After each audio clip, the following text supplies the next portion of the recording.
अस्सलाम वालेकुम दोस्तों, कैसे उम्मीद है खैरियत से होंगे। आज की वीडियो बहुत इंटरेस्टिंग है। इस वीडियो में मैं आपसे बात करने वाला हूँ आसिफ अली के हवाले से। पाकिस्तान के बहुत ही शानदार हार्ड हिटर हैं और बहुत अच्छे तरीके से परफॉर्म करते हैं। आसिफ अली और शुएब मलिक का एक मुश्तरका बयान जारी हुआ है, जिसके बाद वो सोशल मीडिया पर काफ़ी ज़्यादा वायरल हो रहा है वो बयान। उस बयान में क्या था मैं आपको बताता हूँ। उससे पहले मेरी आपसे रिक्वेस्ट है कि जल्दी से वीडियो को लाइक करें और चैनल को सब्सक्राइब करके साथ बेल आइकन को जरूर प्रेस कर दें।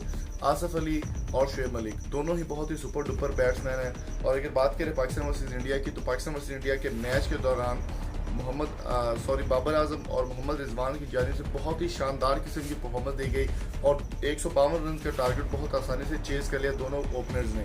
बात कर लेते हैं मोहम्मद आसिफ की। मोहम्मद आसिफ ने एक बयान जारी किया जिसमें उन्होंने कहा कि वो इंडिया की ईंट से ईंट बजा देंगे।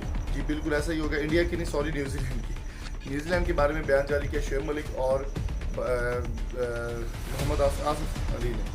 उनका कहना था कि वो ईंट से ईंट बजा देंगे न्यूजीलैंड की टीम की अगर बात करें तो जैसे कि आपको मालूम है कि न्यूजीलैंड ने पाकिस्तान आकर पाकिस्तान का टाइम बर्बाद किया और इन टाइम जब मैच स्टार्ट होने वाला था 2 घंटे पहले उन्होंने वॉकआउट कर दिया। कहा कि हमने पाकिस्तान के साथ मैच नहीं खेला, यहाँ पर थ्रेट है और हमें ख़तरा मौसूल हो रहा है, धमकियाँ हमें सुनने को मिल रही हैं। तो उन्होंने टूर को जो कैंसिल कर दिया था। आसिफ अली का कहना है कि उनकी जो सिक्योरिटी का मसला था या उनको कोई थ्रेट मिल रहा था, वो सारे मसले कल इंशाल्लाह स्टेडियम में सॉल्व करेंगे। स्टेडियम में जैसे ही पाकिस्तान की टीम उतरेगी तूफान बनकर, उसी तरह न्यूजीलैंड को ब्लैक कैप्स को उड़ा कर रख देगी, जैसा कि इंडिया के साथ हुआ।